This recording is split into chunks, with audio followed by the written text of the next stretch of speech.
All right, welcome everybody. This is a special live YouTube, Twitter, with my man Alan Boston here talking about the 2024 NCAA tournament. Alan, thanks so much for coming and doing this. There's nobody in the world better that I would want to have do this with me. So thank you. So if you thought I was the worst to do this, you wouldn't say that probably, right? I try to only say positive things if I can, but yeah. Yeah, I know. remember the con comment, bro? Yeah. All right. I love it. I love it. Yeah. We try to stay positive, but listen, we can. Yeah, well, you need some balance, so I'm the yang to your yang. No problem. Perfect. Whatever you need to do. Before we get started, we have the selection show on right now, and we're getting teams coming in. I think Stetson just got in. They just announced UConn against Stetson. Okay.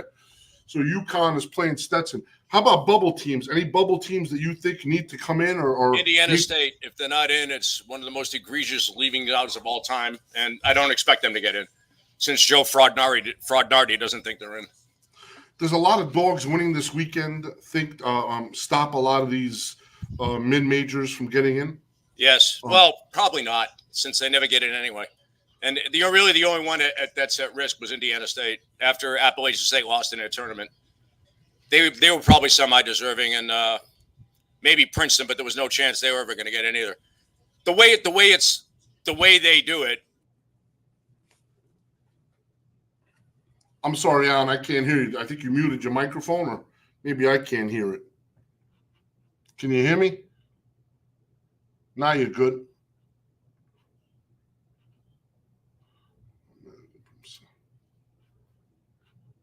The microphone's not working.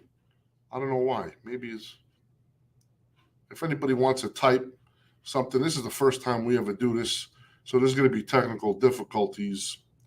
I can't hear you, Alan. Can you hear me? Hold on here.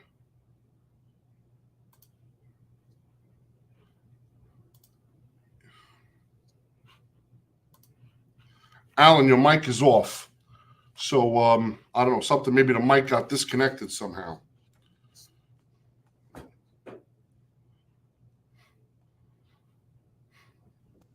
So, yeah, Indiana State, Alan was, hello?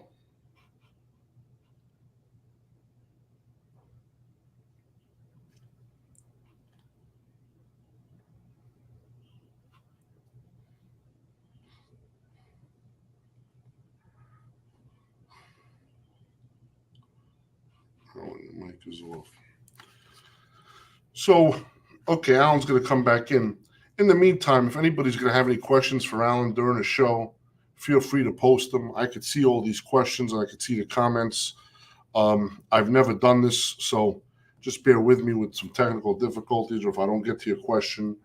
This is my first time I ever kind of run this StreamYard thing. Shout out to my man Jason from The Hammer, who helped me, took some time out of his day a couple of days ago to kind of show me the ropes on how to get this thing done.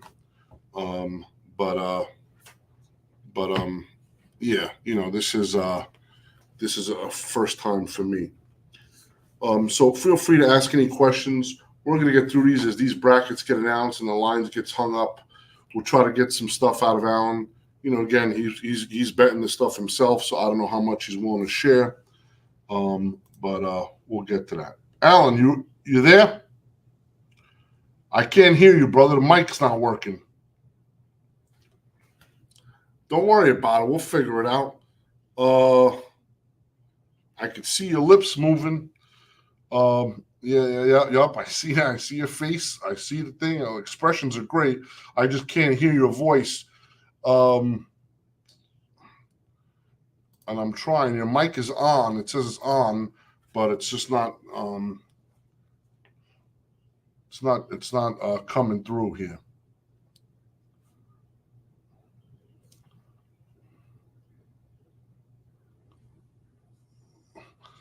Yeah, that's funny. Somebody just put Alan, even with you, Mike. Even no, hold on. This is still better than 99% of the trash sports betting pods out there. You don't got to say nothing, Alan. We're in the top 1% according to my man over here, Jay-Z. It was just working, then it stopped working. So something happened. I don't know what it was, but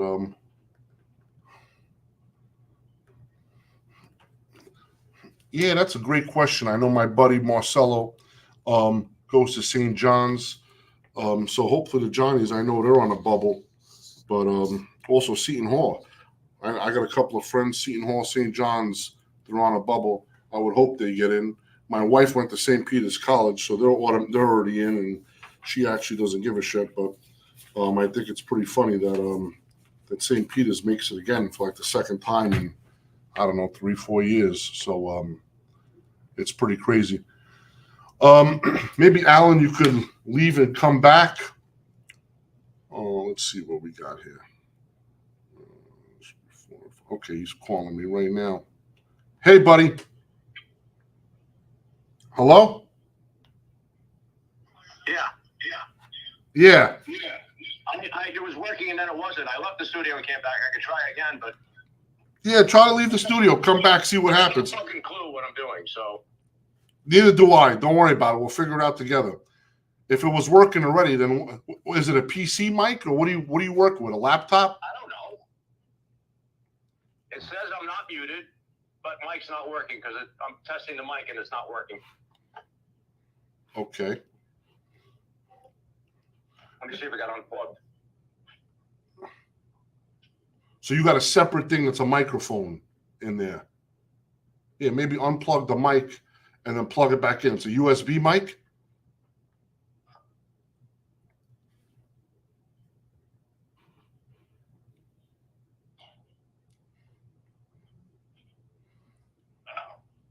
It worked when I first got on there, right? It did. Everything was perfect. So something happened. Something might have took it over or something, or maybe if you unplug it. I don't know. It says camera resolution, audio, default speakers, test. All right, the speakers work. Good.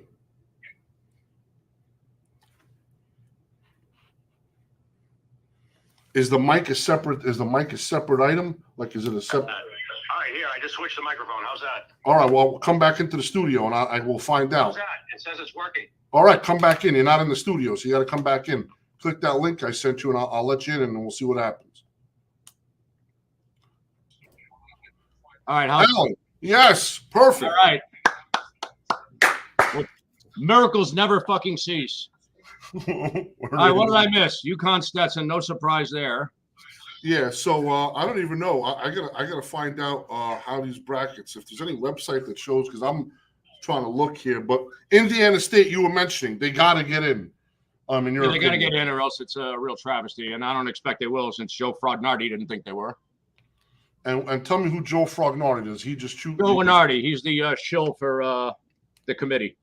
So basically, here's a guy who knows nothing about basketball, and he was able to predict what tournaments got in.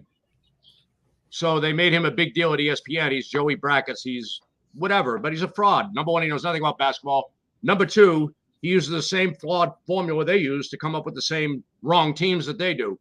So they use him to promulgate their, I won't use a fancy word. They use him to make that every wrong decision they make right, because Joe Frognardi agreed, so it must be right. So it's this whole rigged game. It's like our government. It's all the same. You just lie and lie enough, and let big money rule, and that's what does. That's what takes over. So that's all he is. He's a know-nothing shill for the committee. What's another team besides Indiana State, Alan, you think deserves to be in? That's the main one. If it was the ones I thought would be in, then they wouldn't have anything resembling the tournament that they have. But that's the main one. They have a very, very good team. Their power rating, which is all I care about, is strong enough to get in. Other than that, there really aren't any mid majors that are great. It's more the seedings that are allotted and the draws that are allotted. Like, if St. Mary's gets like an 8 or a 9 seed, it'd be a complete travesty. St. Mary's should be because I have them as a 4 seed based on their power rating. But St. Mary's is one of the teams that could go a long way, and typically they throw one of these teams that aren't a member of the Power 5 group or Power 6 group, whatever they call them, into the 8 or 9 slots, so they face a 1 seed in the second round. Or they stack like a Mountain West team against another mid-major in the first round. That's their other thing, or Atlantic 10 team, which is only going to be 2 this year, against another mid-major. So when you say this is all the money is the driving force behind this, it's all done behind closed doors, and it's all subjective. And every time they tweak it, it favors the power schools. Like quad 1 wins. If Princeton sent out letters to 1 million quad 1 teams, and they all turned them down to play, 100% of them. So how do you get a quad 1 win if no one will play you?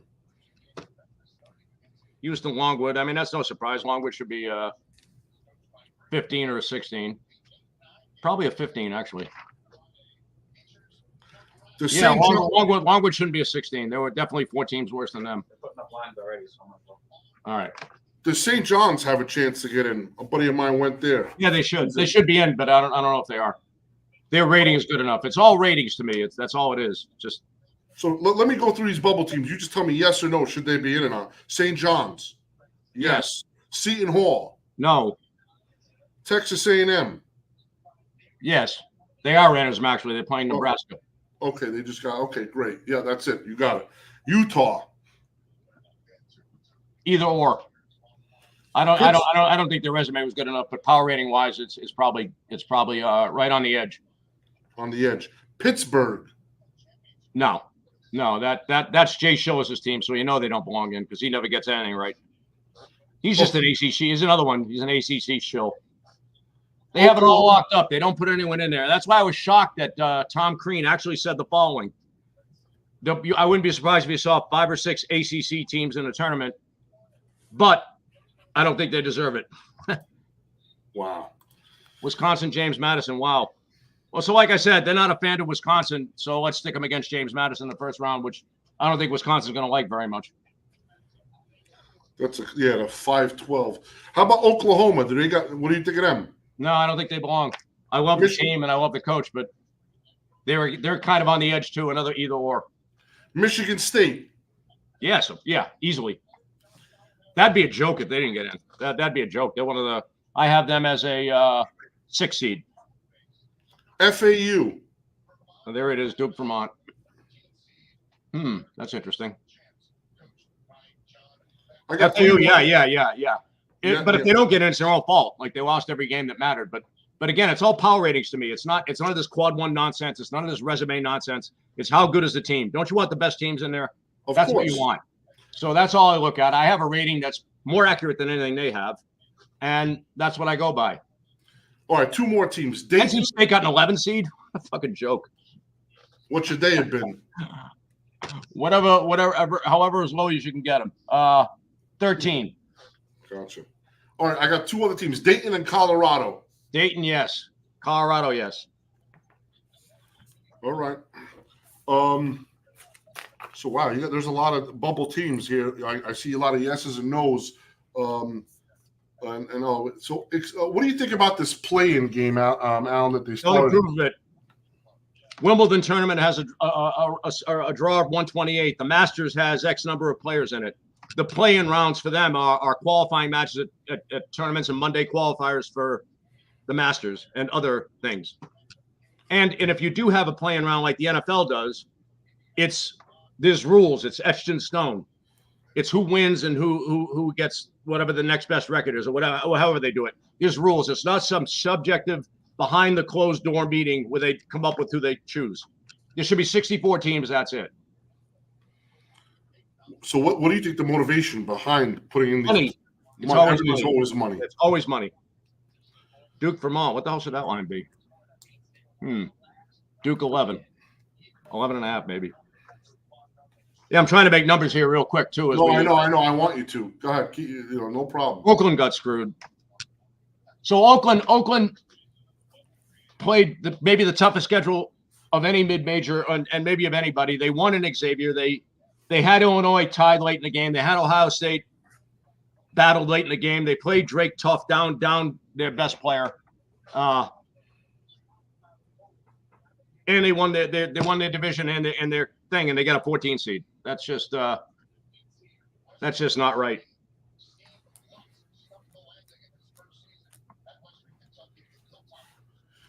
Quick question, Alan. When you're handicapping these games, do you ever look at, I know home field advantage, you said you've cut it down over the years. Do you ever look Yeah, well, at I raised it back up this year. Oh, really? Okay. Yeah. Do you ever look at haywire this year? I think the NIL had a lot to do with that, actually. I think these kids getting paid had a lot to do with it. It became very NBA-like. They take nights off in the NBA and all these key games at home, like these big name versus big name. The home court's worth 6-7 points sometimes. It was nuts. Wow. Yeah, it was really nuts. Are there any, or given the locations of some of these where these games, these first round games take place, do you look for any artificial home court advantage? Oh, Drake playing Washington State. There you go. So there you go. There it is in a nutshell. That's two teams that are very, very capable of going a long way, and they throw them against each other. Notice it's not Drake and let's say Duke, or Drake and Illinois, or Drake and Kansas, or others of that ilk. It's Drake and Washington State, a conference that was disbanded this year, and a school they don't. That's their standard trick. How do we get the teams we want to go further along? And this is my opinion, right? This is my opinion. This has nothing to do with what reality might be, but this is my reality, having looked at it for 30 years. That you can almost predict that a Drake Washington State would be playing each other. Like, I would have loved if Drake played like Kansas, like boom, goodbye Kansas. But that ain't it. It's Drake Washington State, so a very, very well coached, tough out that is a threat to the power schools is Gonzo in the first round. Terrible. That's the way it is. Yeah, I'm looking here. So Moorhead plays Illinois. I might as well write these down. Moorhead, Illinois seems like a fair seeding. The Drake Washington State's really annoying. They made a good line too. I made Washington State like 1.5, and that's what they got it. But it's just, I just wish Drake was playing someone besides Washington State. So I guess selfishly as a handicapper, it's annoying too that they do this, because some of these really well coached teams that maybe are slightly less athletic than others. So there it is. They like mirror image of each other. Washington State and Drake. They lack the talent of these elite schools, but they have the coaching, and they have enough talent to make their lives miserable because the coaching is so good. So their coaching's B+ talent rather than A+ talent, but coaching B+ talent can beat a bad coach at an A+ talent school. So they avoid that dynamic. That's a good way to say it. So these are two A+ coaches with B+ talent. How often does this happen? Does this happen every year? I wouldn't say it if it wouldn't happen every year. I'm not trying to be provocative. No, I'm just saying that big money influences it, and not in a good way. And when you say every year, is it one time a year, multiple times a year in the tournament, or there's every always that tournament? And usually one matchup, or is it multiple? Multiple. Any other ones that you see stick out that fit the same criteria? I'm just looking at it now because we were having technical difficulties. But yeah, and then when I look at the brackets later on, it's just year in and year out that certain teams like St. Mary's or even Kentucky, they're not fans of Kentucky. They usually stick it to them for whatever reason. Maybe it's Calipari. I don't know, but it's hey. When there's $1 billion TV contract at stake, when there's literally hundreds of millions of dollars at stake, and you do things behind closed doors, evil lurks. It's a mirror image of our government. It's like a microcosm of our government, what goes on in the NCAA tournament. There's all this money available, and they're going to find ways to get it to the right places. So there you go. That's actually really good. I'll pat myself on the back for that one. I love it. Yeah. I'll give you a pat. I'll give you a pat. Now it makes sense. Yeah, it's unfortunate, but it's reality. Duquesne plays BYU. Ouch. That is another disgusting draw. So there you go again. Mid-major versus they're new to the Big 12, BYU, but again, others in the Big 12 would not have been as tough and out for Duquesne. And that's probably a 5-12 is my guess. And I had BYU a 4 seed, and I had Duquesne a 12 seed. So they almost got it right. I assume that's 5-12. That's a bad draw for Duquesne. Ouch. They're really good, Duquesne. That coach is amazing. And he's probably retiring this year, Keith Dambrau. That was LeBron James' coach in high school. I don't think LeBron James listened to a coach after that, but he probably listened to Dan Brock. But his wife is sick, and I think he wants to. He wanted to get Duquesne back in the tournaments where his dad coached, and he was very successful at Akron all those years. Really good coach. Really, really bad draw though. That's a good team. Scott Davenport, the coach of Bellarmine, who knows a lot more than I do, thought BYU could win the whole thing. For all you people looking for a long shot. All right, so UAB San Diego State. There you go again. Now, this is before I looked at the draw. There's mid-major versus mid-major. Both of them are very good.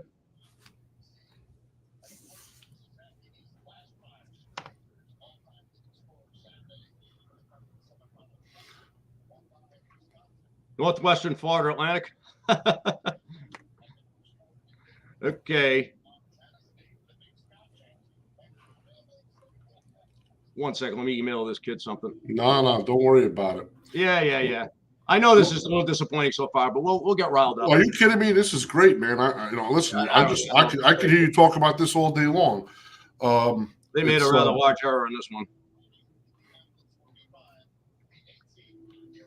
One of my favorite things growing up, and I still enjoy it today, is watching how a team that doesn't know if they're getting in or not to see the reaction of the team. Well, how about when they react when they know they're in, and then they have to play like Connecticut, and they're all sitting there clapping. Yeah, I want to play fucking Connecticut in the first round. Like, who lays over the field? The whole thing is ridiculous. Like, yeah. It's silly. It's all theater. But everything in today's world is all bullshit, right? Yeah. How about Gonzaga McNeesy? Pretty much, it's all bullshit. They gave Gonzaga a 5. Wow. Well, let's see what they give St. Mary's on. St. Mary's beat Gonzaga in the conference semifinal, beat them 2 out of 3 times this year. Again, there you go. So McNeese is really good. Like, I watched them play. They are unbelievable. And they play Gonzaga. They're not playing Kansas State or Iowa State or, again, it's the same shit over and over and over again. By my count, there's like 3 or 4 of these 3-4 matchups so far that are disappointing. It's a constant. It's a constant. Utah State in the 8 bracket. That's probably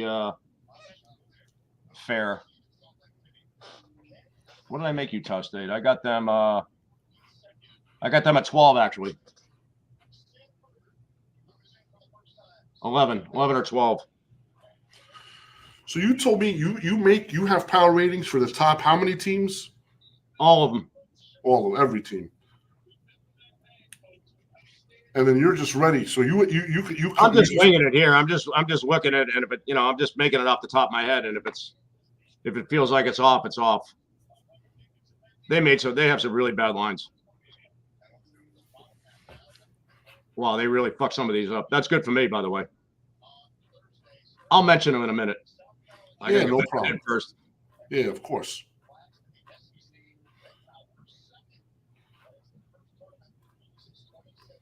Yeah, make sure you got to get yours. Everybody's got to.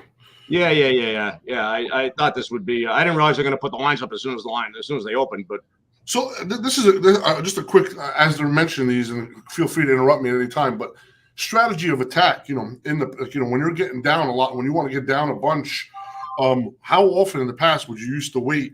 Would it be Monday, Tuesday, Wednesday, even Thursday morning, or in my heyday?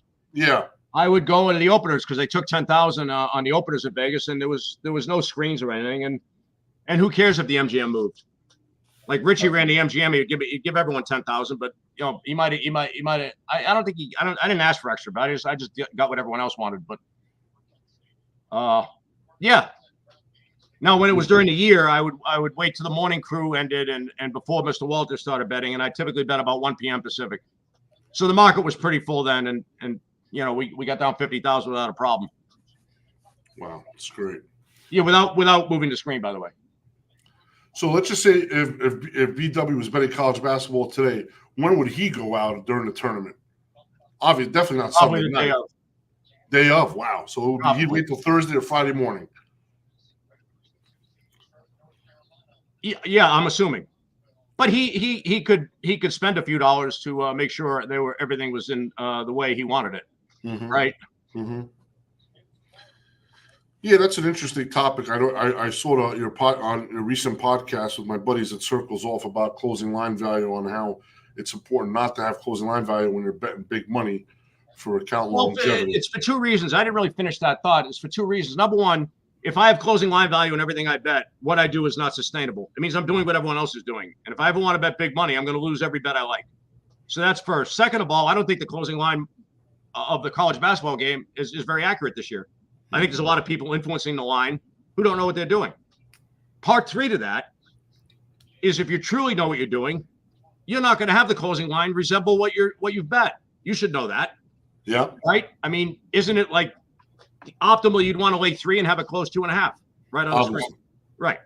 So if that's optimal and if everyone's smart knows that and they do, there you go. There's no reason to think the closing line is some testament to what it should be or well, those are the people that are betting big. But let's just say you got the college kid. He's a sharp kid. He just graduated. He has a nice little model.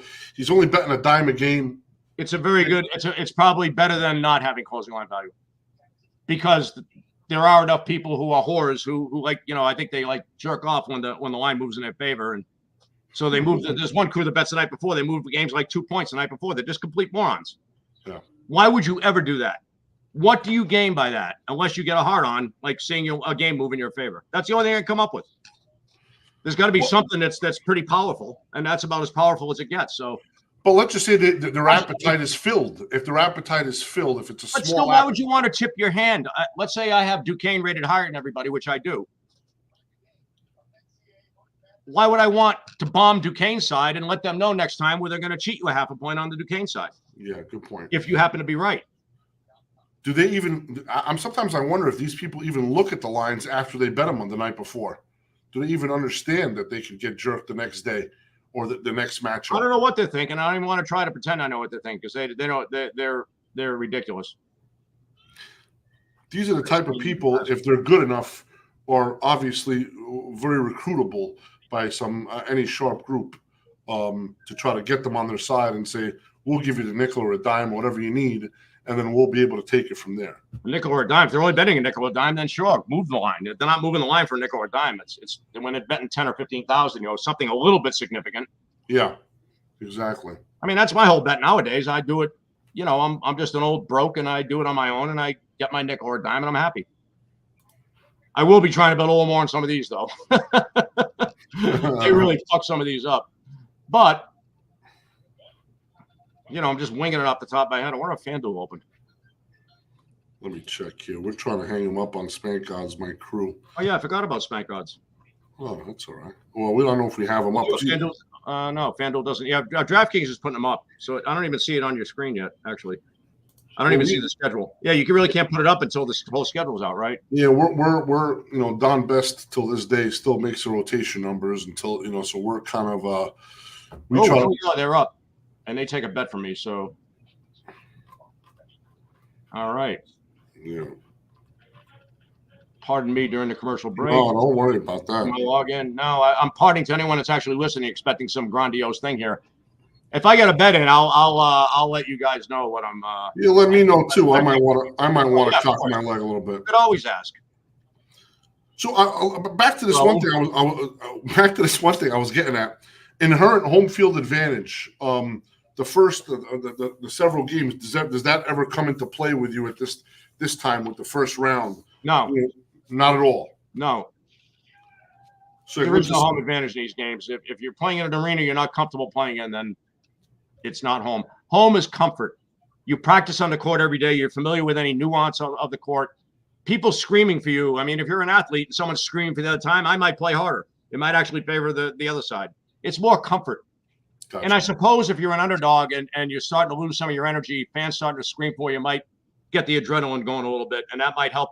It might help a home underdog or someone who's behind trying to rally. But other than that, I don't see what edge there is for someone screaming that they like what you did. Well, how about the you don't have to travel much? Does that help? Where let's just I don't know. St. John's, I don't think made did they announce every team already or no? No, they haven't.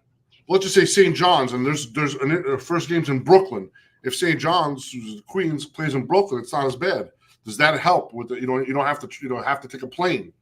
Yeah, I mean, if St. John's played in Brooklyn, where they probably have played a game or two, well, I don't know if they played at the Barclays Center or not, but yeah, they're from Long Island. What is it? It's 10, 15 minutes. So yeah, they can stay in their own dorms, and there is some comfort associated with that. It's when they play in an arena 50 miles away, which, by the way, in the old days, they wouldn't even let teams play 50 miles away. Oh, really? They factored that in when making this when making the schedule. Let me see.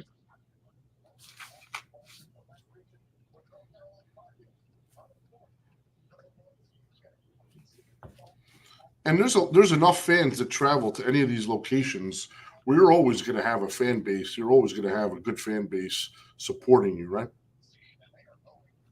Yeah, again, I don't think fan screaming means that much.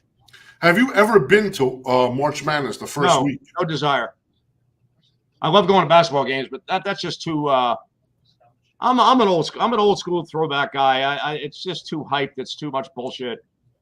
It's much ado about nothing. Maybe it'd be fun to go to the first round, maybe if there wasn't some big crowd there. But other than that, it's just I'm contributing to a money grab, and that's not my gig. A buddy asked me, "You still ordering Corky's barbecue on Thursdays?" No, I don't even eat meat. But Okay. no, that's when we used to do the Corky's thing. When I used to invite everybody over, and we'd watch the games and sweat them, and that's when I won all the time too. Is Corky's still the best barbecue in your opinion? I don't know. You don't know. Okay. I don't know. What's St. Mary's get? This is St. Mary's a 5. All right, good. So Gonzaga's a 4 and they're a 5. What mid-major are they going to stick them against? Against Grand Canyon. Yeah, there you go. That figures. There it is. Just there like it is. that. The toughest out. Right. What a disgusting fucking humans they are. Oh. They are so fucking evil. You think they don't know what the fuck they're doing? Man, this is like 6 matchups so far. That is just fucking evil. That one is really evil. Poor St. Mary's. So let's see who the 4 is. I'm sure they'll have some brutal second round match too. Yeah, Alabama. All right, there you go. I have Alabama as a 4 seed. Okay, so they didn't screw that up. So the path for St. Mary's is tough. Charleston got a 13. Yeah, I think so. I had Grand Canyon as a 12, and I had Charleston as a 13. All right, not bad. The path for St. Mary's is tougher than anybody. It figures to be the 5 seed because they can go all the way. I'm sure it is. Alabama's probably the best 4 seed there is. Right. I have them. Well, no, I have all the 4 seeds rated the same. So.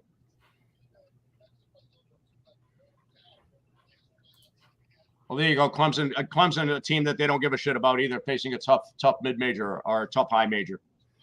It's again, I just think it's all very predictable. Like I'm saying it maybe not in a very convincing manner, but in my head, there's nuance to this draw that maybe sometimes is hard to explain. Like again, I wouldn't expect Clemson to go face one. I wouldn't expect New Mexico to be against one of their darlings, like a Duke, Kansas, North Carolina, if they're even a 6 seed, which isn't even possible here. Well, Dayton's a 7. That's good. Dayton playing Nevada. What? Dayton's playing Nevada. Well, there you go. Boom. Boom. All right. So I don't know what else to tell you. So at the beginning of the show, that's what I said. I thought St. Mary's might get an 8 seed, so I fucked that up. Instead, they faced the toughest. Faced probably one of the toughest outs they could get. Did Indiana State make it? Not yet, nor will they. Joe Fraudnati said they don't deserve it. They deserve it. They had no chances at quad 1 wins. They won in Bradley. They led Michigan State almost the whole way at Michigan State before losing. When they played Alabama on the road, they were down 2 starters and they're not a deep team. So they had a mega impressive year. They're Alan doesn't sell picks, no would he ever. I'll post them on Twitter this year. Perfect. I'll post picks on Twitter this year. No worries. I think Alan, I love the story you told when somebody tried to offer you $1 million to sell picks. No, 100,000. Oh, 100,000. Sorry. But I had $10 in my pocket. That was the key to it. My answer was I'd rather be homeless than sell picks, and I might just get my wish. Amazing. So they moved UAB a little, but All right. What do you think about pick selling in general? I know you hate it, I think but it's evil. I think you have a right to do it, but I think it's evil. is it more evil than this committee putting these mid majors against each other? No, nothing is. Nothing is. This involves millions. That the people who sell picks are creating a contract with people. People are accepting that contract. Mm. Unbeknownst to them, they can't win. That's the problem. When you subscribe to a tout service, even one that you love, you can't win. You're paying the tout fee. You're assuming that you can get down exactly at every price they say, and you have to be betting quite a bit to overcome 11 to 10 and paying a tout fee. You know how hard it is to win. How are you going to win paying an extra $1,000 if you're betting $1,000 a game? You're not. It's impossible. You're not. Right. So anyway. So the last four in were Boise, Colorado, Virginia, and Colorado State. First four out: Oklahoma, Seton Hall, Indiana State, and Pitt. Just like you called it, Alan. They kept Indiana State out, but they barely missed it. Yeah, Virginia doesn't belong in the tournament by my numbers. Indiana State would slaughter Virginia, in my opinion. It's really. So the Mountain West got 6, and they probably didn't deserve that either. But I don't mind that because I think that's how it should be. I think it should be not a tournament for the power schools to show off, but a tournament that has the charm of the Cinderella story, which is, by the way, always the best story of the NCAA tournament. They always talk about Sister Jean and Loyola Chicago, and so in looking at this bracket now, I know you're doing your thing, and don't let me stop you. No, I'm just trying to. I just want to see. Ooh. I'm trying to get one of these printable brackets.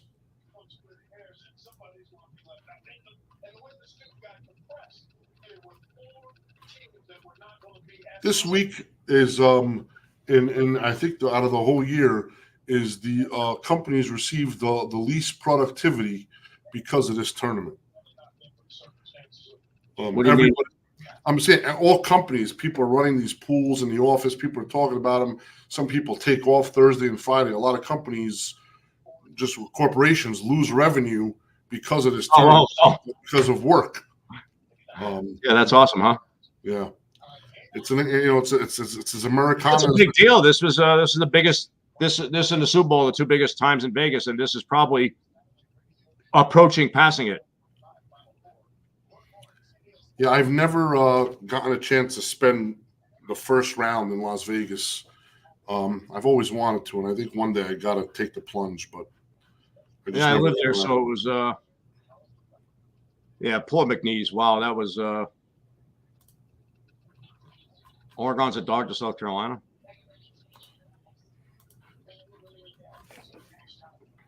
That's probably not very accurate. That's probably not that big a deal. Sorry. Where were we? Michigan State, 2 of them Miss State. No.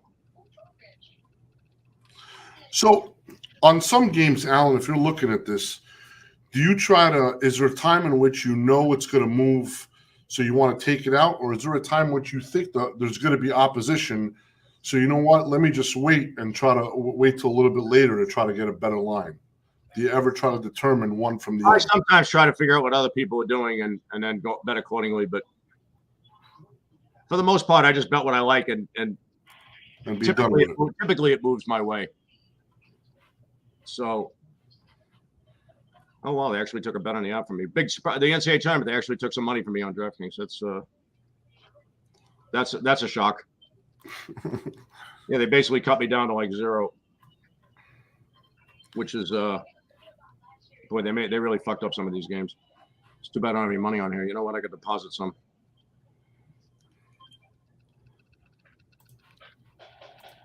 If anybody has a place I could look at this bracket, I'm trying to find something online so that I could see it, and then we could kind of go through some of this here. Hold on. or somebody just updated to be able to print something on. There we go. All right, this doesn't look too great. All right, deposit successful. Had I known they were going to be taking bets on this stupid fucking thing, I would have been ready. What are the chances somebody from DraftKings is watching this right now, Alan, and moving off your line and moving off your bet? They have no idea what I'm betting, and I just bet FanDuel, not DraftKings. So someone else might be betting DraftKings that might know me, but that's illegally. That's proxy betting. No, it isn't. Proxy betting is calling from one state to another, and that's what the spirit of proxy betting is. But they don't know that. They don't care. Charleston 10.5 dog to Alabama. Really? Yeah. So I bet UAB plus 8, in case people are wondering. Okay. UAB plus 8. Yeah, that one I got done. I made it. I made it 4.5. How big of a strike do you need? The one negative to that is that UAB played Sunday. So if it's a Thursday game, which it looks like it is, that's a minor problem. These little nuances of a little extra day's rest after you played 3 games in 3 days, which is all they did. If it was 4 games in 4 days, it'd really be brutal. Like let's say NC State plays on a Thursday, that could affect them. You say you make the line 4.5, you take 8. How big of a strike? How big of a difference between what you make a line versus what the line you're betting is enough? Here, 2 points is plenty. What was the number? 2 points? At this point of the year, yeah, 2 points is good. Yeah. And then let's see. I don't know what this kid got me on that. Let me just. I'll bet too much. What the fuck difference it make? It's going to win anyway. You know, I bet a lot on this. All right, so James Madison plus 5.5. James Madison plus 5.5. That one we're done with. I'm completely winging this, but yeah, you don't have to mention anymore. Wait. No, I kind of know what I'm doing. So well, I know you do, but I want to. Let's wait till a couple of other people hang this stuff up. No, why should we? I'm done betting. What do I care? Oh, okay. Well, unless you want to bet. Yeah, well, maybe I can get a piece. I like to wet my beak, but it's all right. Don't worry about it. You can do it. Well, you have your own people, right? Of course. But we usually wait till later in the week. But you know what? I'm here to have fun, and I'm just trying to enjoy myself. You might be human. Yeah, I might be a little human. I didn't know you like to bet. I cock my leg here and there. Good. So, any surprises with these matchups? Let's just, if you want to. Well, I'm not surprised. I'm disappointed. I mentioned Indiana State needed to get in. I thought they'd really fuck St. Mary's with an 8 seed. Instead, they gave them a really tough draw instead as a 5 seed. And why Gonzaga's a 4 and St. Mary's is a 5, you have to explain to me. They just played in the finals of the conference tournament, and St. Mary's beat them. St. Mary's beat them 2 out of 3 times this year. St. Mary's won the conference and won the conference tournament, and Gonzaga's rated higher. And Gonzaga's key game was winning in Kentucky, but they lost at home to San Diego State. Of course, St. Mary's sucked at the beginning of the year, but they claim that they care about later in the year more than the beginning of the year. So if that's the case, then St. Mary's should have been seeded higher than Gonzaga.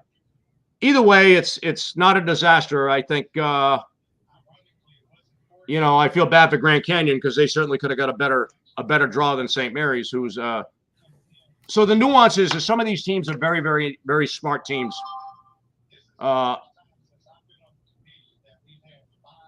And some aren't. So they tend to pit the well-coached, maybe less athletic teams against each other because they tend to play slower. And they think that slow, this is part of it. They think slow doesn't get ratings, which of course is complete horseshit. The highest rated game of all time, and maybe the best game of all time, not the highest rated, but the best game of all time, according to people, not me, is Villanova Georgetown, where they had no shot clock and Villanova stalled virtually the whole game. But that game was amazing. Was that when the tournament first started? How long? Yeah, that was 1985, 6 or 7, somewhere around there. Gotcha. Yeah, Texas Tech -4.5, -05. That's got to be right. That's got to be right. NC State's terrible. They caught fire. They caught wind. Not the Texas Tech, some great team. They're not. All right, that's no big deal. I won't give that one up, but I got to bet it because I can't help myself. You got to have action. I didn't realize they're going to put lines up as the games get longer. I would have been more aware of your podcast thing, but I'm being a little selfish because I need to earn a living. Somebody said maybe Weber. People have questions. I can answer while scrolling. I'm gonna do Weber smacked St. Mary's at home. Somebody said, but that's early in the year. You said or no? Yeah, that was early in the year, and they were 15 down in that game. Gotcha. Look at St. Mary's the last 2 months of the year. Even though they lost one of their best players. And just watching them win that conference tournament finale, they were phenomenal. Phenomenal. Let's see if Spank Odds has them up yet.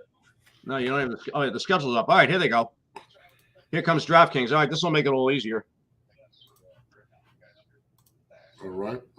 Yeah. So Tennessee 18.5 over St. Peter's. It's probably about right. My wife went to St. Peter's. What you think? She survived. What'd you think of that run a few years ago? It was pretty epic. Yeah, that was nuts. Jersey City is an absolute shithole. I was born and raised there. I appreciate it. It is. It's not. It's my hometown, brother. I can't call my hometown a shithole, but Okay. Our friend had a little insurance company in Jersey City. I remember we went to visit him one day. It wasn't. I asked my father if we're going to be okay, which may, I was young, but it didn't seem like it was thriving. No, listen. And it didn't have a lot of trees. No, it's all concrete. Yeah, so it just didn't have a pleasant vibe to it. 100%. But growing up in Jersey City teaches you a lot of things that you can't learn anywhere else, to be honest. So I agree with that. I got only love for Jersey City. No, I didn't grow up in a great area either. Yeah. And again, you do learn a lot. I agree with that. All right, how about let's go down the board here just to see. I see DraftKings. Is DraftKings first? Wow, this is amazing. DraftKings. Yeah, MGM is. I thought FanDuel's only got some of them up. Huh. So FanDuel has Tennessee 19.5. That's probably better than 18.5. They're very good at blowing teams out.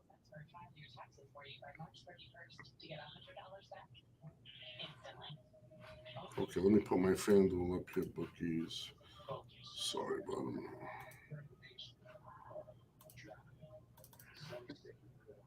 Michigan State 2 over Mississippi State.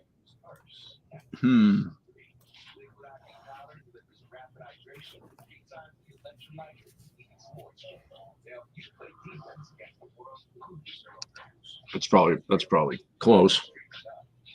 That's no steal, that's for sure. I'm a big Mississippi State fan. That's kind of unfortunate because I think I have Mississippi State to win the whole thing, and I think they're a 9 seed. So again, I'm not surprised that they. Oh, here we go, 2.5 at FanDuel. I'll definitely bet that.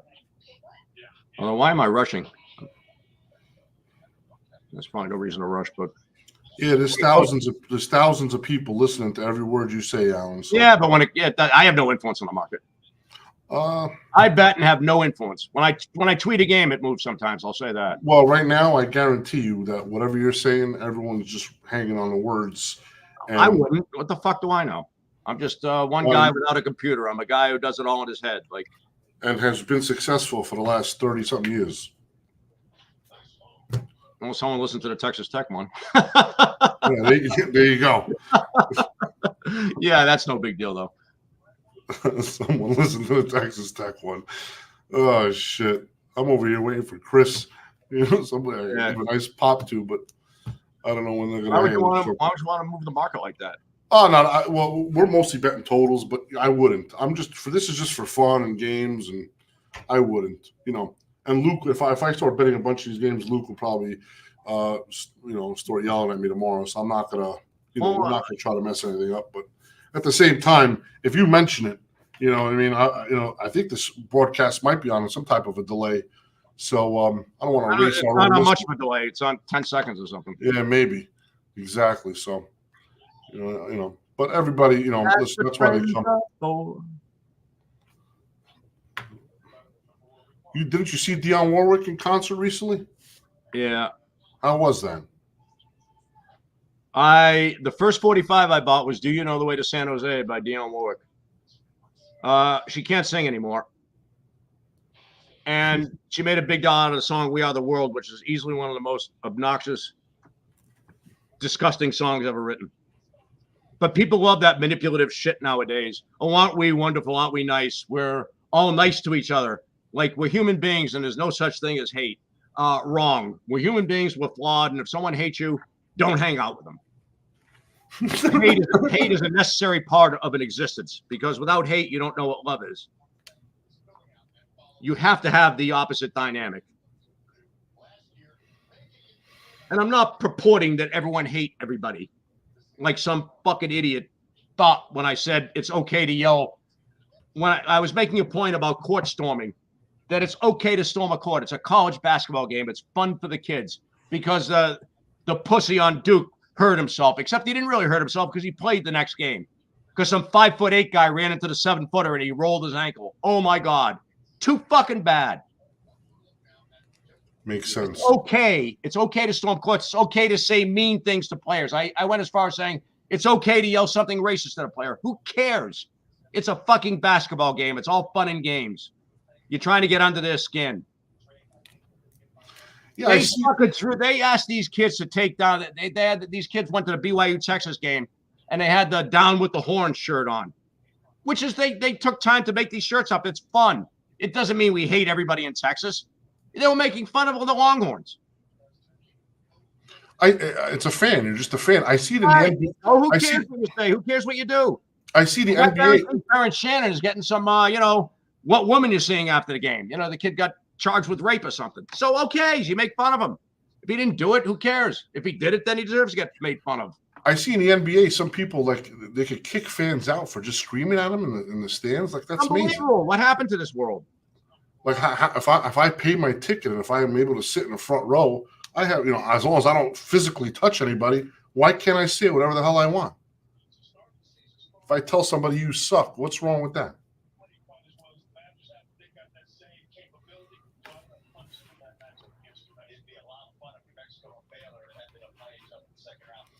So, I see here we got a lot of.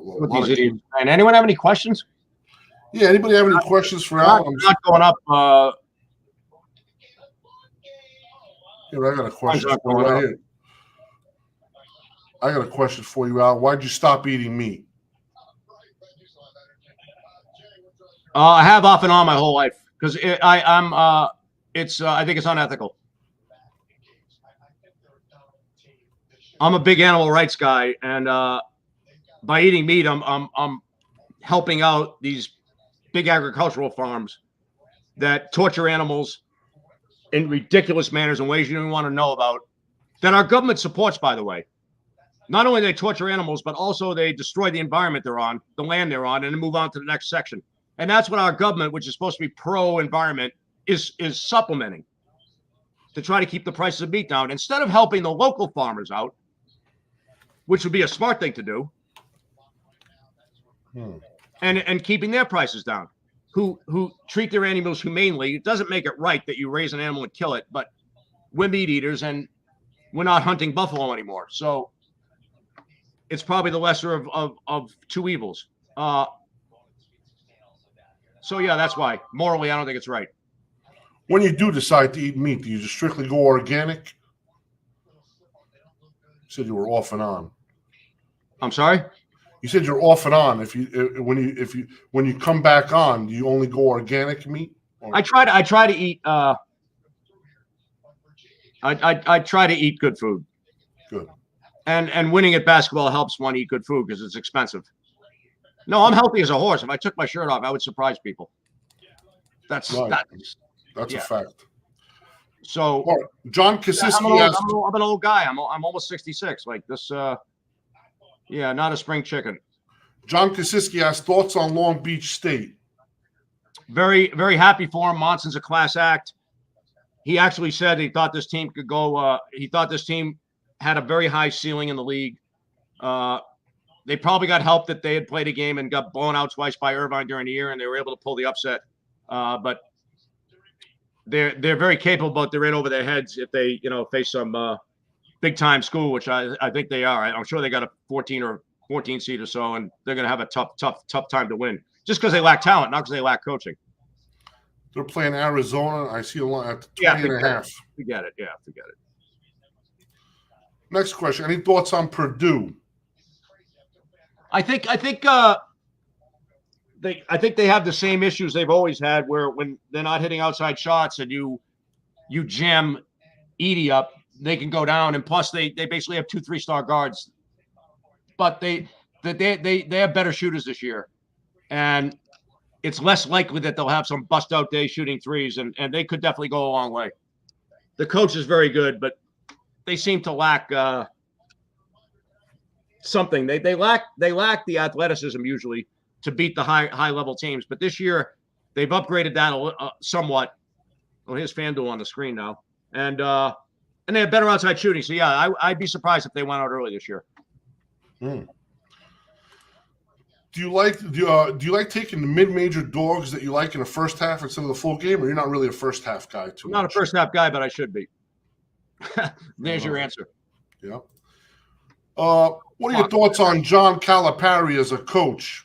Big UK fan here, and this fan base is split on him. At all.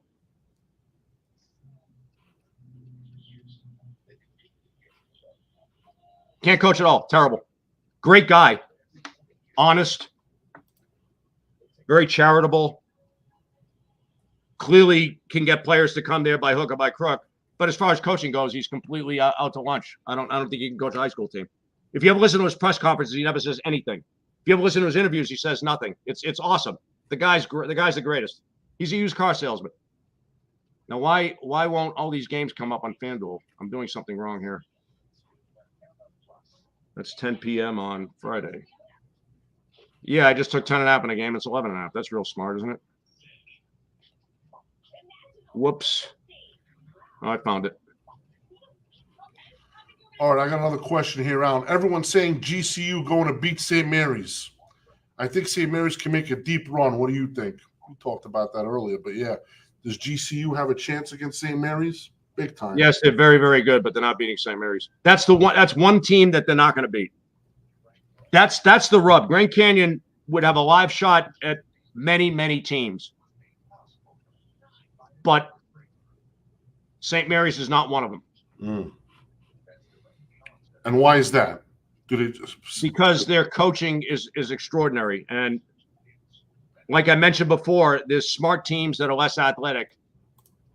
And Grand Canyon is one of those. They're a mid-major. They're limited to the talent. They're typically limited in the talent they can have.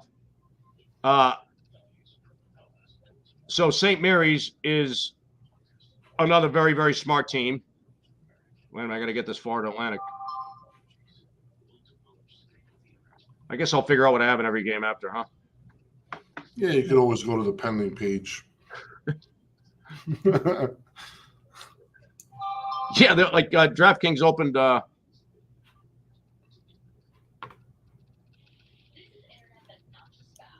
Florida Atlantic right now, I see 1.5. Dog 18. Which one? Florida Atlantic 1.5. Dog. Yeah, DraftKings has the other side favorite, if you can imagine, which is just ridiculous. Wow. Yeah, I see that now. My guys are still. Yeah, that's not good. Unfortunately, my guy can't get shit. So This is amazing. We got Auburn 11.5 at FanDuel and 15 at the South Point. Auburn, who are they playing? Yale? Yeah. Yeah, somewhere in the middle's right. Yeah, exactly. Yeah, they're both a little wrong. That's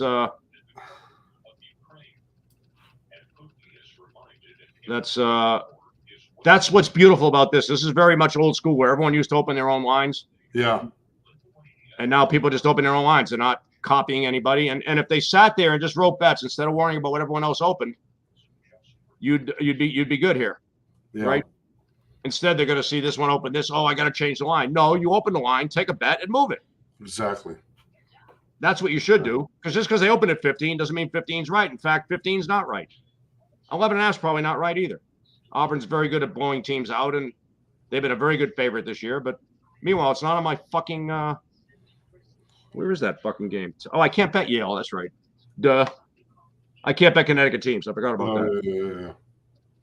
Yeah.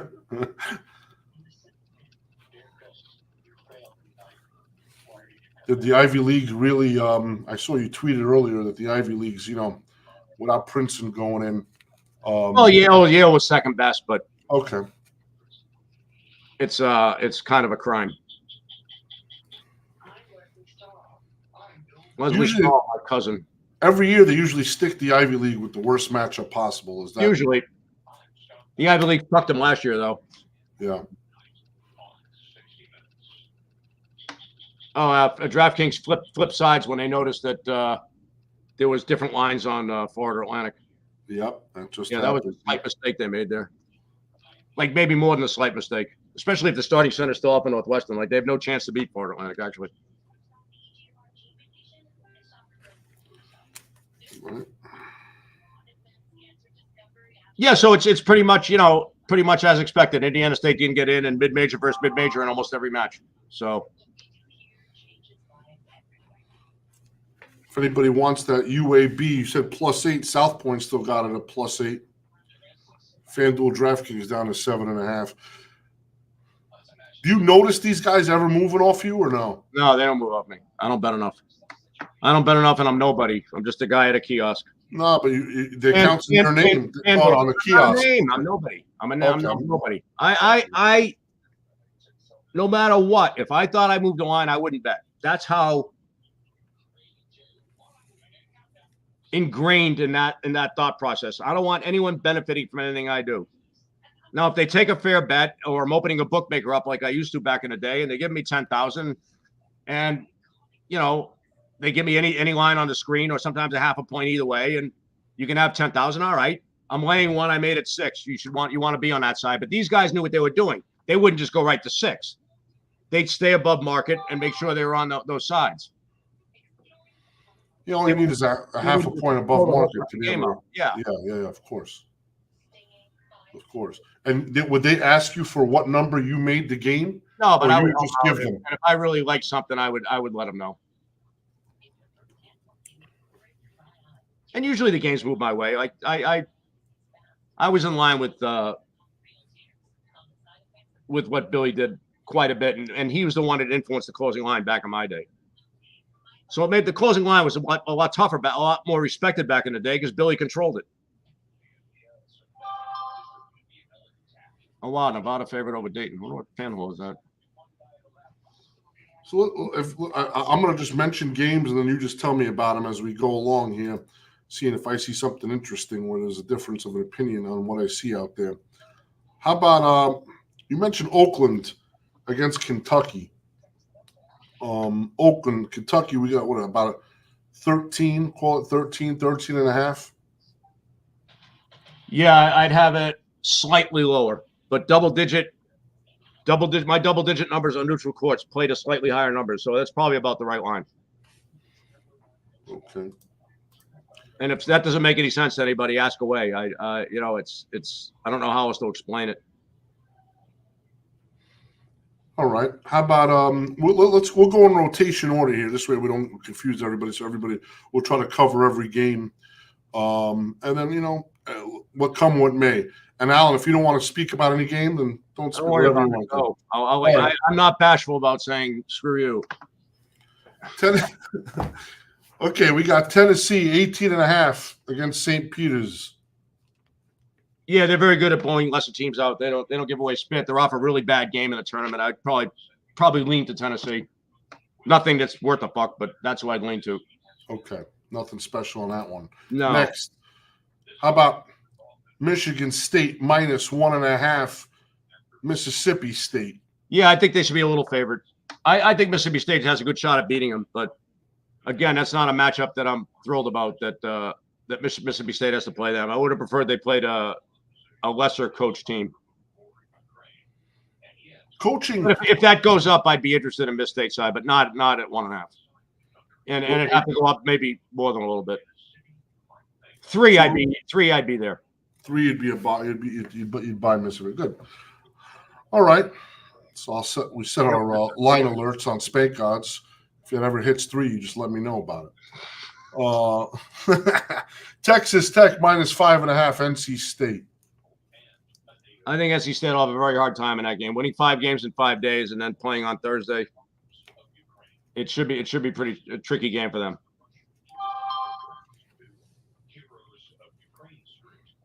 So Texas. The line's right. The price is fair. I'm just saying. Price is right. Yeah, price sort is of fair. nuance that the nuance is that NC State might have a hard time with that game. But the game is priced right. In fact, maybe even half a point too high. I mean, if NC State plays to the level they played at, they beat Duke and North Carolina on neutral courts. Like clearly they can play with Texas Tech. I just think that the adrenaline can keep you going for day after day after day. But at some point, you're a human being and you crash a little bit. Now they have to travel, do all the bullshit with the tournament. They should be playing on Friday, but they played on Saturday. It doesn't have to be the end of the world. Oregon, South Carolina, Pick'em. Even South Carolina might be a slight favorite, 1.5 a drag. I see Pick'em. Yeah, I the Oregon pre-conference tournament, they'd be a small dog to South Carolina, and the one that played during the conference tournament would be about pick. So that game's priced right. Creighton, I think we just mentioned this one. 13, Akron. Yeah, I think that's too high. South Point got a 14 on that game. I would be betting that if I were there. Gotcha. Plus 14. BYU 7.5. Duquesne. Yeah, that's fair. That's about right. Now you love the Duquesne coach. I'm high on Duquesne. Yeah, I'm high on BYU too, though. I think I got it 7. Gotcha. So we don't touch that. No. And again, Duquesne played today, and they have to play on Thursday. According to this, that's just a slight negative. Maybe maybe not. I could be wrong, but I think it is. Illinois 13, Moorhead. That is slightly high. There's DraftKings 13.5 they have. Yeah, I'm gonna just a small bet. Small bet. Illinois is very good. Like their best level is very good. They just played that last game just now. They just played today, and yeah, they won the Big Ten tournament, and now they're a double-digit favorite in a game they figured to win. So just a lean. I think I got it. If I power rated at 12. Again, double-digit 12, plays slightly higher. But I think Illinois might have a tricky time here. Morehead State's really well coached. They play low games. Illinois just won the Big Ten tournament, so if anything, they might not have their best effort. Mm. If you see a 14, you're definitely on it. Yeah, I'm on it at 13.5 for a little bit. You're on it for 13. No big deal. Like nothing I would be tweeting. Gotcha. Washington State 1.5 Drake. That's exactly right. Maybe 1. Really unfortunate. 2 really good teams. 2 teams I'd love to bet on playing each other, and that seems to happen a lot. Ditto Grand Canyon St. Mary's. Right. It's a complete matchup. Grand Canyon St. Mary's and Washington State Drake and San Diego State, whoever they're playing, are all mirror images of each other.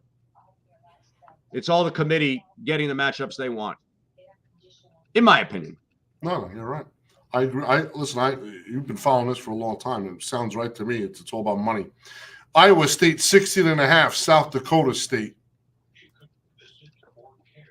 Oh, wait a minute. I got to go to Iowa State. What? That's too high. 16.5. That's too high, but they're very good at pulling teams out. Their style is very, very difficult to deal with. Grambling plus 5.5. These are the first 4 games. I got to get some of that. That is definitely too high. All right. I didn't see those. Okay. The first 4 that's played on Tuesday, Wednesday. Yeah, first 4. All right, where were we here? Gonzaga. That's a little high. The South Dakota State's a little high, but they struggled against good teams this year, South Dakota State. So if they got blown out, it wouldn't surprise me. But technically speaking, the line's too high. Gonzaga 6, McNeese. Yeah, that's bang on. Right What a on. shame they're playing each other too. There's another one you can throw in the stack. Yep, still right in the Teams don't want stack. to play each other. the Gonzaga might, Drake. be a little too smart for them, but McNeese is really good. I watched them play the other night. They defend a 3-point shot extraordinarily well. Their defense is incredible, but they sometimes settle for bad shots, and that might get them against Gonzaga. Kansas 8.5, Samford. Yeah, I'm surprised they have this game up actually, because that Dickens has got a separated shoulder. There are other really good players hurt. If they're out, then that's too high, and if they're not 100%, that's too high. And if they play, then it's bang on. So we've got to watch an injury on that game. Yeah, but even I don't know. I don't think Dickinson moves the needle that much. So maybe it's the other guy, McCullers, that matters. Nevada 1.5, Dayton. Nevada 1.5, Dayton. Really? Nevada 1.5, Dayton. I would say that's the wrong favorite. You love Dayton. I don't love Dayton, but it's the wrong favorite. Not by a lot, but I'm betting Dayton plus 1.5 minus 0.5 right now because you can't buy 2, or I'd be buying 2 for my life. Nevada was a tricky team. I had a hard time with their rating. They beat me a lot of bets this year. I just don't believe they're that good. So I'm betting Dayton plus 1.5 minus 0.5 as we speak. Beautiful. Yeah, I definitely have Dayton the favorite. Long Beach State, I'm seeing an average of about 20. Arizona, we talked about this game. FanDuel got a 19.5. DraftKings got a 20.5. Yeah, the line is slightly high, but I mean, Arizona's been again a really good team at blowing teams out. All right, let's go to Friday. Stetson 26.5, UConn. Yeah, that's slightly high, but I mean, I'm not fucking with UConn. They're just complete killers. So when you have a spread that high this time of year, Alan, you never see it unless it's in the tournament, obviously. You know, what how do you account for garbage time and how do you these backdoor covers and all that? You don't. You don't. But Hurley is such a crazy man. Like he actually says, I'm trying to win every game by as much as I can. Now that's not the right strategy for the NCAA tournament where you're playing Thursday, Saturday. But you certainly have to hear it since he says it. And they've just been ruthless. That line is a little too high. And you would think you don't want to embarrass a fellow coach, at this time of year. So I would suppose that the back door might be open a little bit. All right. Duke 11.5, Vermont. Yeah, that's exactly right. Exactly what I made it, and I have no idea. If it was Coach K, I'd be betting Vermont. I'm not so sure Shire's any genius either. 12.5 at the South Point on that line. Yeah, that's probably better because, again, the double digits play a little higher. I've said it 6 times, and I'm just saying that's why maybe it's a little too high.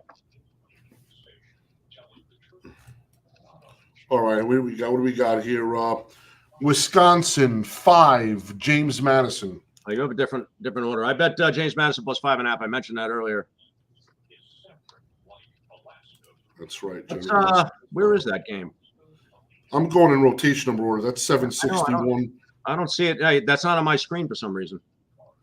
Maybe you have to add. Maybe you have to add the games. You have to go and add. Add games. What if I just reboot it? How do you add games? You just right-click the tab. Are you on the basketball tab? Yeah.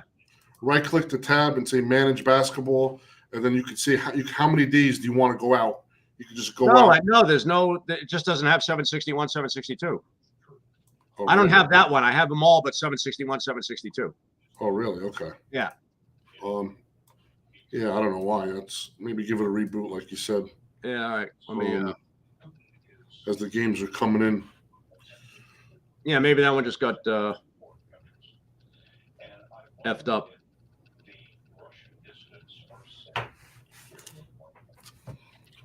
That's what friends are for.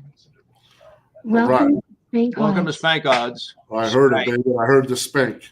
Now let's see if I got it now. 761. There it is. 5. I took 5.5 big. I made it 2.5. Down to 4 at the South Point on that game. Yeah, no, yeah. I would take 5 even big. That's a good bet. Love it. All right, we got Florida Atlantic 1.5 Northwestern. That is 2-0. So imagine that DraftKings open the other side 1.5. Yeah. Yeah. No, that's ridiculous, especially if the starting center is up in Northwestern. Yeah, that's. Now, don't get me wrong. Florida Atlantic has absolutely sucked. However, they did make the Final Four last year with this exact same team. They beat far better teams than Northwestern along the way, and they beat Arizona on a neutral early in the year. I dare say they could beat Northwestern. Like, I would say that, you should be all in on that. All right, what do we got here? We got Marquette 14.5 Western Kentucky. I didn't look at that one yet. Marquette 14.5 Western Kentucky. Yeah, so the Kohler kid's been hurt. They're pretty good about running up scores up. That's too high. That's a little too high. I'm gonna bet that plus 15.5 at DraftKings. You know what I find amazing, Alan, is you know all this shit in your head. Oh, I live it every day, and I'm not stupid. I will say that a lot of people can say a lot of things about me. Calling me stupid wouldn't be one of them. So No, but it's not even about being smart or stupid. Your memory is incredible. Like, yeah, it's weird. You know what? This is actually pretty interesting. My memory actually sucks, but it does. It sucks. But with basketball, I remember everything. It's crazy. It's really weird. My memory is terrible. I don't remember names. I don't remember faces. I don't remember what I did yesterday. But with this, I remember everything, and I have a theory on that. So it turns out that we learn language in a different part of our brain than we learn other things. Language is learned like an instinct part of our brain. How much I want to bet on Western Kentucky? Well, just in case Kohler doesn't play, let's small plus on that. And I think somehow when I do basketball, that part of my brain is triggered for all this. So I think I'm doing basketball in that part of our brain that we learn language in. That's why that Rosetta Stone's a crock of shit, because the instinct part of your brain pretty much closes up after the age of 25. So if you tried learning how to, swing a golf club, just move to 2.5 at MGM. So someone was listening. Florida Atlantic. That's too bad. Yeah, I went to 3 at South Point. It's getting bet now. Yeah, I shouldn't open my mouth. I'm looking at 3,400 people right now live on this. Yeah, that's too bad. I really should open my partner isn't going to be able to get down on this shit. Well, listen, any game you want to skip on, don't say nothing. But back to what you're saying, you have this binder that you look at. Like if it was me, and I'm just trying to think, if I did this, I'd have to look at the binder and say, "Give me a second." You just have this because you're doing this every single day. Let me see if I can help you with that. Where is this thing? I wonder where is your fucking thing here? That's not it. Oh, here it is. All right, so Yeah, look at that shit. Yep. Unbelievable. That's what I got. So how often do you update that? Every night? It's handwritten schedules. Unbelievable. Unbelievable. And I write myself little notes, which just kind of helps me remember it. And you maintain that daily. Yeah. So incredible. Unbelievable. Yeah, so yeah, that's not it. What the fuck? Where are you? Here you are. So basically, we have Abilene Christian on top. Maybe I can. You know what? I'm going to make it so that it just shows you. I don't know. Let me. No, it's fine. So we have Abilene Christian on top. The schedule's on this side. The day they play on that side. What I made the game. The closing line. The score. Any note I might have on the game to remember by. And my ever-changing power rating goes here. So at some point, you'll see the power rating is probably not going to change much on the team, but it gives me an idea of the flow of the team and what they may be capable of. And that's it. At the top, I have last year's rating. Alan, that's absolutely incredible. Well, it's called I'm being older from a different world. But that different world has made you maintain an edge doing this. You're about to say this it's made very me day. millions, and you'd be right, but I've also blown them. Say it again. You're about to say it's made me millions, and you'd be right to say that, but I've pretty much blown the millions too. So. Well, listen, you live hard, play hard. That's okay. But Yeah, but no, I got fucked in the housing market. That's another reason I hate the government so much. yeah, I hear you. Yeah. But that's just My $3 million home. I sold my $3.1 million home for $1 million. So my plans on retiring with money kind of went out the window. But it's been kind of fun trying to come from broke again to try to have a few dollars has been kind of fun. Right, Well, you test your resolve, and living the struggle sometimes is better than living the life of Riley. I hear that. All right, let's move on. But I honestly, Alan, that binder is just, and you have a binder for every year. I used to have two. I've evolved. I only have one now.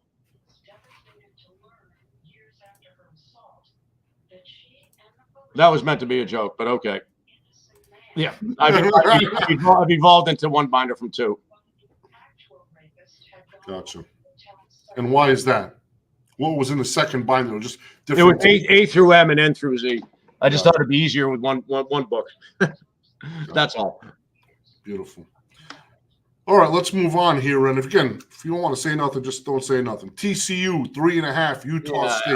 I really didn't think anyone would give a fuck what I say, to be honest with you. No, I have given out a shit ton of winners on Twitter, which people complain about anyway. So Alan, listen, when you talk, the world listens. I'm telling you right now. I'm telling you they don't. I'm from a different world. I'm a fucking dinosaur. What do people care about me? I'm just a name. No one knows if I know anything. Like everybody knows. Yeah, Look, not everybody knows. I for years I lay in, and the only people that knew were the people in the sports books who knew I won and knew I knew what I was doing. Other than that, no one knew what the fuck I was doing. I made sure it was that way. Anyone that came into my house, if I said if you say one word of what goes on in here, I'll never talk to you again. Anonymity is when you stick your chest out, that's how you get in trouble. Like I only did the odds because I had planned on retiring. And then reality set in that I like making 6 figures a year. And then, so I built a house instead. Instead of retiring, I built a house with the money I had. And then when I went to, so I put $600,000 cash into a house and took a mortgage for $700,000 and I'm fine. The housing market was going crazy and it was worth, and it was already going to be worth a lot more because the land had already gone up. I paid cash for the land too. So now I have a house worth $3.1 million. And then I didn't. And you still owe the money. And I lived pretty good. So anyway, where were we? Alan, listen, I'm gonna just before we go on to the games, every single game that you gave out today that you liked has moved. So everybody's listening. Maybe I should shut up. All right, what else can we talk about? There you go. So again, I don't blame you. TCU 3.5, Utah State. Yeah, I'm that's the right line. And I'm not ducking the question. That's the right line. Gotcha. If these games are going to move, I really can't say anything. It's not right. I got friends who haven't bet yet. It's really not fair. So, what else can we talk about? Okay, so let's went over the draw. Indiana State got screwed as expected. St. John's got screwed. You want teams that got screwed. St. John's is the number one team that got screwed. More than Indiana State. Power rating wise, yes. In theory, no.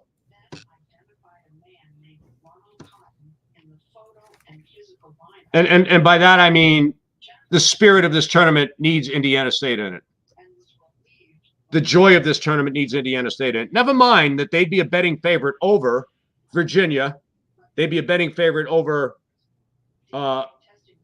Boise State. I'm just going down the teams that got at-large bids that they'd be a betting favorite over. There's a lot. There's not South Carolina they'd be favored against. Some of these teams got auto bids, so. How about Wake Forest? You think they got screwed? A little bit more. They're better than Virginia. Virginia stinks. Who is Virginia playing? They can't beat anybody. We didn't get to that game, did we? What fucking seed did they give them? They'll probably give them a good draw to. Oh, they might be in the first four. Yeah, there they are. They play Colorado State. Yeah, good luck to them. That being said, the line's right, but that might be a team they could beat, actually, Virginia. They don't match up too bad with them. They're not going to get overwhelmed athletically, but I think Colorado State might run too good offense for them. Anyway. Let me look at these first 4 games because I haven't even added those on. Yeah, they bet Drake against Washington State. That's interesting. I don't like that, actually.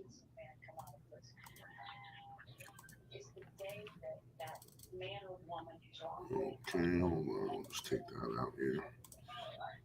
Save this up. Sorry, just playing with my thing. So Wagner Howard. Yeah, no, they made all those lines right. I just I think Montana State was too high. I bet Grambling plus 5.5. I mentioned that. Yeah, you did mention that. Yeah. And FanDuel did move that a little bit. 5 cents, 6 cents.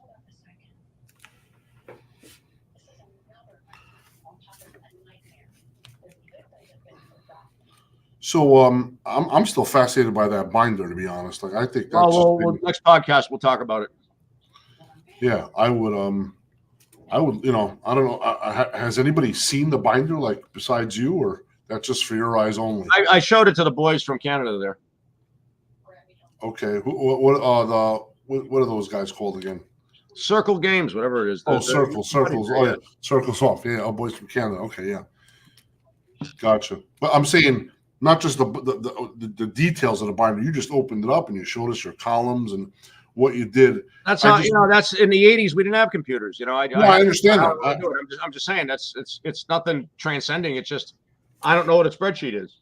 We kind of mentioned this on the last time when we had a podcast, Alan, in which if you would pair with somebody with some technological, not even major technological abilities, but just basic, it could make your life a whole lot easier and have you focus more on your analysis instead of logging everything by hand.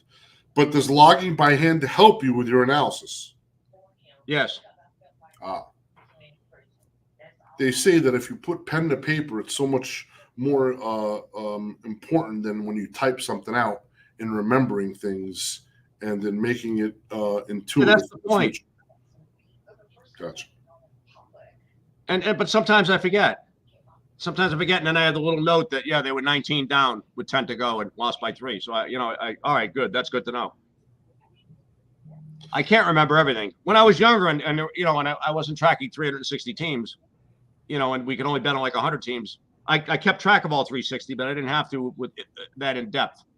So, if anybody recalls, this is the thing I find unbelievably fascinating, is that the way big edge that you always had before play-by-play data was available, before the internet, before any of that shit, you would watch score updates, and the score updates would know, like you just said, somebody was down 19 points, but then they lost by 3. And that's an important factor on how much a team was down and how much of a comeback they made and what really happened. Just score updates alone without anything was big for you. Is that still big till this day? It's everything. It's a final score means nothing. It's how do we arrive at that final score? That means everything. At some point, the game's meaningless. Like if a team loses by 20 and they're down 2 with 5 minutes to go, the game was a war. Just happened to get away at the end. Gotcha. And how about how about if the team is down 20 the whole time, but then they wind up losing by 6? Same thing, yeah. With garbage time, then so the final score is not reflective of the power rating of the team. It's more the score updates and how much. Yeah, then you look at the box score. The team hit 15 out of 17 threes. Like, all right, that doesn't count. Yeah. Yeah. So it's essentially you're trying to remove the anomalies or they're trying to move things that don't usually happen and trying to take the teams for what they're worth going forward. It's a fascinating thing. I'm sure computer guys do that too. I'm sure it's not just me. It's you have to do that or else. Yeah, I mean you're trying to figure out what the game actually played to. The final score is not typically what the game played to. Unless it's like, 55-54 and no one led by more than 5 points, then that's what it played to. But, yeah, that's you're always trying to arrive at. Yeah, you're trying to arrive at a power rating. The way to get that power rating proper is you have to know what the team played to, the game played to. Anyway. No, it's great. It's great. I love that. I love your thought process. I just restarted my Spank Gods too, just because it was going a little bit. I'm thinking there's a lot of guys that still haven't hung up their lines. Chris, yeah, Circa. I gotta go make some actual lines. So we got to. All right. Well, we could wrap this up. If anybody has any last minute questions for Alan, this was incredible. Yeah, Thank you, Alan, for doing Someone this. actually just texted me. I think this is going well, so I'm actually surprised because I always think I suck for the most part, and he's honest with me. He would tell me if it sucked. So No, you gave. I'm glad this is going better than I thought because I am distracted by trying to bet and talk at the same time. I didn't realize they've never hung games as they've gone up before, so good for DraftKings. They deserve props for that. They don't deserve props for taking $50 from me on the app, but you can circumambulate that too. Yeah, everybody. They just learn how to book instead of trying to figure out. If they spent as much time learning how to book as they did in learning how to throw people out, they'd make a lot more money. I think you'd agree with that. Absolutely, 100%, and that's something that's we're gonna. That's their problem, but yeah. I think we can work towards that. I think we can actually help the industry with something like that. We'll definitely talk about that after my season's over. I have another question. Woodson any good? The coach for Indiana? I have no idea who that is. Is that who he means? I would think so. I assume that's what he means. No. Yeah. I don't even know who that is. No, he's not very good. I think he's in over his head, actually. But I haven't watched a lot of them. But yeah, I would say I would tend towards no. Somebody just said, "Thanks, Alan. Been a fan since your 2+2 Poker podcast cameo." Oh yeah, That I gave them a kick-ass interview. I really did. That was good. Everyone's saying great job. Pick every year. I gave out like 9 in a row. The first year I lost, they told me to screw. Or I guys got boring. I don't know. Usually I'm not boring. Thanks, Spank, for bringing them on. Thanks, Alan, for your time. Alan, man, the love is inevitable. This thing keeps rising, 3,800. Unfortunately, all good things have to come to an end. I got one more question before we go. Thoughts on Michigan's next coach? I would think it'll be Dusty May or Josh Scherz. And they'd both be amazing hires. That's Florida Atlantic and Indiana State. I would imagine that those two guys are going to be very hot items. It's a little Indiana State not being in a tournament is really I remember the sandwiches and the starters. Oh my God, yeah. I wouldn't eat them now. I'm Mr. Health now. Yeah, I do remember them. But I'm Mr. Healthy now. As I'm getting up the stretch. And the shirt stays on, don't worry about it. Thanks, Alan. First learned about you in a book, The Odds. Great stuff. Yeah, The Odds. I did The Odds because, again, I thought I was retiring. And I'm disappointed I did because it gave Chad Millman a foundation to – it probably got sports betting legalized sooner than it would have. I will say that. This isn't being braggadocious. This is reality because it gave him a foundation to talk about sports betting. It was taboo back in the I don't know if you're old enough for that, Spanky. It was taboo in the 90s. Like sports bettors were I mention this all the time, we're thought of as these whiskey drinking, overweight, cigar chomping guys who hung out in smoke filled rooms all night, not some Ivy League guy with a six pack. That wasn't the reality. So my doing the book with him legitimized sports bettors as something that people didn't imagine. Listen, not that it's some wonderful thing, but that's a reality. You did not picture sports betting with smart people. You picture them as degenerates, a la California Split. But that book changed a lot of people's ideas, and then he was able to ESPN Insider talk about sports betting, and it grew from there. And now now everyone talks about it. Now it's legal everywhere, and it's talked about. So I think that book helped. It was going to be legalized eventually because why the fuck can't you bet sports? I wouldn't approve of it. I don't think it should be legal, but I think it opens up a big can of worms and it gets the government involved. Anytime the government's involved, bad things happen. Our government is really incompetent in all ways, except wasting money. They're very good at that. and lying. They're also very good at that. Does Martelli go anywhere? I think the kid stays at Bryant for a while. If they get in the tournament, someone will hire him. That's typically how it goes. Phil Martelli now, he's too old to do a head coaching gig now, I believe. Yeah, that was my Great Dane, Bella. Beautiful. It's in front of Norm's restaurant in Las Vegas. Norm's is the best breakfast place in Las Vegas. So there's the doggy. She's no longer, but she had a good life. Somebody just said California split was awesome. Alan, you coming to Bet Bash this year? I don't know. We'll see. Well, see how I do in this tournament. Don't let the tournament results determine if you're coming to Bet Bash. It will, and No, I'll it see will not. if You got to come to Bet I'll see if Bash. you guys are promoting touts again, because if that's the case, No, we're not promoting any town. We got seminars. No, I know you. I know you would never dream of doing that, right? No. We're not. We have panels and seminars. You got to come this year, Alan. Bet Bash, everybody. BetBash.co. Alan Boston, Sports Gambling Hall of Fame, who Alan Boston is a committee member on, who helps us determine Hall of Famers. Yeah, Alan votes against everybody, but they all get in. So No. This is great, and let me just end with this one. The Billy Walters and this is Billy Walters quote.